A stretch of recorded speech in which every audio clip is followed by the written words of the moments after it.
Okay everyone, तो अभी हम लोग डिस्कस करने वाले हैं कि ट्रेडिशनल बिजनेस या डायरेक्ट सेलिंग क्यों होती है। ठीक है, अब क्योंकि आपके दिमाग में ना बहुत से सवाल आते हैं, जैसे मान लो गेस्ट आता है आपके पास, तो गेस्ट 2-3 सवाल पूछेगा, कंपनी इतना पैसा कहाँ से दे रही है, फिर आपको बताना पड़ेगा कैसे दे रही है, क्यों दे रही है। अच्छा, कंपनी ऐड क्यों नहीं करवा लेती है, कंपनी ऐड भी तो करवा सकती है, इतनी बड़ी कंपनी तो ऐड क्यों नहीं करवा लेती है, कंपनी पैसा कहाँ से देती है। या कोई बंदा पूछ सकता है कि कंपनी और तरीके से प्रोडक्ट क्यों नहीं बेचती है। ऐसे बहुत से सवाल आएंगे, आपको आएंगे नहीं आएंगे, आते भी होंगे, तो उसका आपने सिंपल सी बात बतानी है उसको। या अगर मान लो कोई नहीं भी आपको पूछ रहा है ना, तो आपने उसे बोलना है कि देखो तुम्हारे दिमाग में ना सवाल चल रहा होगा कि कंपनी इतना पैसा दे कहाँ से रही है, तो मैं तुम्हें ना थोड़ी सी चीजें समझाता हूँ कि एक्चुअल में हम लोग कर क्या रहे हैं। देखो, तुम्हें एक चीज समझनी पड़ेगी कि कोई भी कंपनी दुनिया के अंदर बिजनेस करती है, ठीक है, कोई भी कंपनी कोई भी बिजनेस करती है, तो उसमें 3 चीजें होती हैं। एक होती है कंपनी, फिर वो बनाती है प्रोडक्ट, फिर वो प्रोडक्ट को मार्केट में क्या कर देती है, जाके सेल कर देती है। ठीक है ना, अलग अलग तरीके होते हैं सेल। अब देखो, कंपनी प्रोडक्ट तो हर जगह होगा, बट ये जो सेल मतलब बेचने का तरीका ये अलग होगा। कहीं पे लोग फ्रेंचाइजी मॉडल होगा, जैसे मान लो डोमिनोज सुना होगा, मैकडी सुना होगा, ये फ्रेंचाइजी मॉडल में आ जाते हैं। ठीक है, ई कॉमर्स वेबसाइट्स के थ्रू कंपनीज बेचती हैं, क्विक कॉमर्स के थ्रू बेचती हैं, कोई कंपनी कैसे बेचती है। तो मेजर अगर तुम इंडिया में देखोगे तो 90% कंपनियां कैसे बेच रही है अपने प्रोडक्ट को, 90% कंपनियां बेच रही है ट्रेडिशनल बिजनेस से। ट्रेडिशनल बिजनेसेस क्या होते हैं, वो मोड ऑफ बिजनेस जो ऑलरेडी कई सालों से प्रैक्टिस किए जा रहे हैं, लोग करते आ रहे हैं। ट्रेडिशनल बिजनेस के लिए एग्जांपल ले लेते हैं, कोई भी XYZ का कंपनी है, मान के चलो XYZ कंपनी बनाई है, उन्होंने क्या किया, कोई ABC प्रोडक्ट बना दिया। अब ये ABC प्रोडक्ट मार्केट तक कैसे पहुंचेगा। अब पहली बात तो मार्केट को पता कैसे लगेगा कि कोई XYZ कंपनी है। ठीक है, तो ये सारा मैं आपको एक तरीका बताता हूँ कि कैसे। अब सबसे पहले ये कंपनी क्या करेगी, ये कंपनी सबसे ज्यादा पैसा खर्चेगी एडवर्टाइजमेंट करने पे। जैसे आपने देखा होगा शाहरुख खान, सलमान खान, बड़े बड़े हीरो लोग एडवर्टाइजमेंट करते नहीं करते। अब क्या लगता है वो 1-2 करोड़ में ही एडवर्टाइजमेंट करते हैं, कई करोड़ रुपया लेते हैं, लेते नहीं लेते। वो करोड़ों रुपया जो कंपनियां बांट रही है वो किसका है, वो कंपनी जेब से लगा रही है। क्या लगता है वो कंपनी कहाँ से निकालेगी, अपने प्रोडक्ट से निकालेगी। तो सबसे मेजर कंपनी का पैसा कहाँ जा रहा है, यहाँ पे मेजर जा रहा है एडवर्टाइजमेंट करने के लिए। और आजकल तो सोशल मीडिया का जमाना है, सोशल मीडिया में अलग एडवर्टाइजमेंट रन करने पड़ते हैं।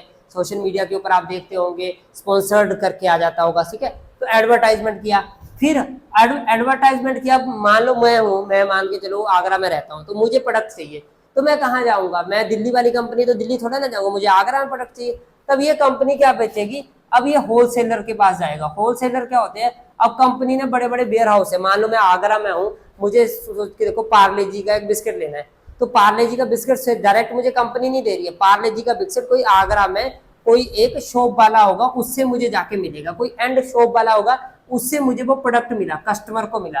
तो पैसा कैसे गया, मैंने मान लो 10 रुपए दिए, तो पैसे दिए मैंने शॉप वाले को, शॉप वाला कोई आगरा का डिस्ट्रीब्यूटर होगा, जिसको बोल सकते हैं आप रीजनल डिस्ट्रीब्यूटर या लोकल डिस्ट्रीब्यूटर।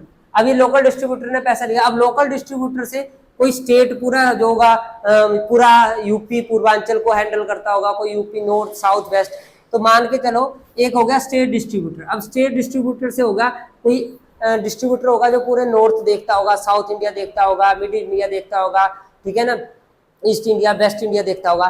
तो उसके बाद आ गया रीजनल डिस्ट्रीब्यूटर, वो पूरा एक रीजनल का होगा। ठीक है, उसके बाद हो गया जो मेन कंपनी होगी और एडवर्टाइजमेंट हो गया। इस तरीके से पैसा, अब आपने देखा होगा कि एक कंपनी का प्रोडक्ट निकलता है तो वो कई चैनल्स के थ्रू पहुंचता है, एडवर्टाइजमेंट होती है, डिस्ट्रीब्यूटर्स होते हैं, ठीक है ना, उसके बाद शॉप पे आएगा, शॉप से कस्टमर पे आएगा। डिस्ट्रीब्यूटर्स कई टाइप के हो जाएंगे। अब मान लो मैंने 10 रुपए का प्रोडक्ट खरीदा, तो सबको पैसा बटेगा और एंड में पैसा कंपनी को पहुंचेगा, उसमें से कंपनी प्रोडक्ट की कॉस्टिंग निकालेगी, अपना प्रॉफिट निकालेगा। ऐसे काम चलता है। तो थोड़ा थोड़ा थोड़ा थोड़ा मार्जिन सबको मिल गया।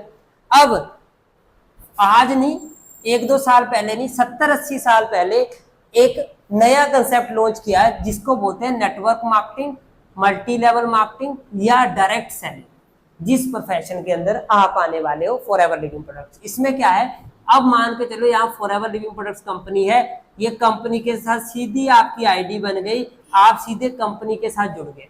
और ये जितना भी बीच का मार्केट है, 80% मार्जिन होता है ये कम से कम। देखो, आपको क्या लगता है, अगर आप कोको कोला की 100 रुपए की बोतल खरीद रहे हो, तो वो 100 रुपए में बनती है, वो बनती है 10-12 रुपए में ज्यादा से ज्यादा। तो 80% मार्जिन जो बाकी कंपनियां लोगों को दे रही है, एडवर्टाइजमेंट कर करके दे रही है, वो सारा मार्जिन किसको मिल रहा है, आपको मिल रहा है। और जिसने आपको स्पॉन्सर किया कुछ पैसा उसको मिल रहा है। तो समझ रहे हो आप कहाँ से पैसा आ रहा है? जो पैसा डिस्ट्रीब्यूटर्स को और रीजनल डिस्ट्रीब्यूटर, होलसेलर, एडवर्टाइजमेंट, वो सारा का पैसा कंपनी किसको दे रही है? फॉरएवर के अंदर आपको मिल रहा है। क्यों? क्योंकि फॉरएवर की एडवर्टाइजमेंट भी आप कर रहे हो, फॉरएवर का सब कुछ आप कर रहे हो, आपको भी तो किसी इंसान के थ्रू ही फॉरएवर पता लगी होगी या नहीं लगी होगी? तो बस इतना सा फर्क है, इसीलिए कंपनी ज्यादा पैसा यहाँ पे बांटती है, समझ रहे हो ना। अब कई लोग आपसे पूछते होंगे सवाल कि कंपनी का प्रोडक्ट महंगा है इसलिए ऐसा है वैसा है, ऐसा कुछ नहीं है, ठीक है ना। देखो कोई भी कंपनी अगर मार्केट में बिजनेस कर रही है तो मार्जिन रख के ही बिजनेस करेगी।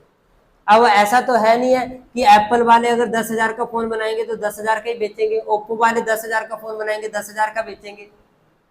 वो तो ऑब्वियस सी बात है, सारी कंपनियां, कोई भी बिजनेस अगर मार्केट में चल रहा है तो वो कुछ 70-80% मार्जिन रखेगा। क्यों रखेगा?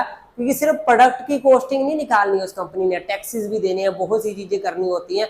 तो आपको थोड़ा सा अपर माइंडसेट से सोचना पड़ेगा कि बिजनेस चलते कैसे हैं। अगर आपको ये समझ आ रहा है कि बिजनेस चलता है तो बहुत सी चीजें होती है, तो आप समझा पाओगे उसको। तो ये ऐसे करके आप उसे बता सकते हो कि इसीलिए डायरेक्ट सेलिंग इंट्रोड्यूस करवा गया, और ये सारा पैसा किसे मिल रहा है? हमें मिल रहा है, जो लोगों को मिल रहा है। अब आपको आइडिया लगा होगा कि डायरेक्ट सेलिंग और उसमें क्या फर्क है। ओके, ऐसे आप समझा सकते हो। Thank you.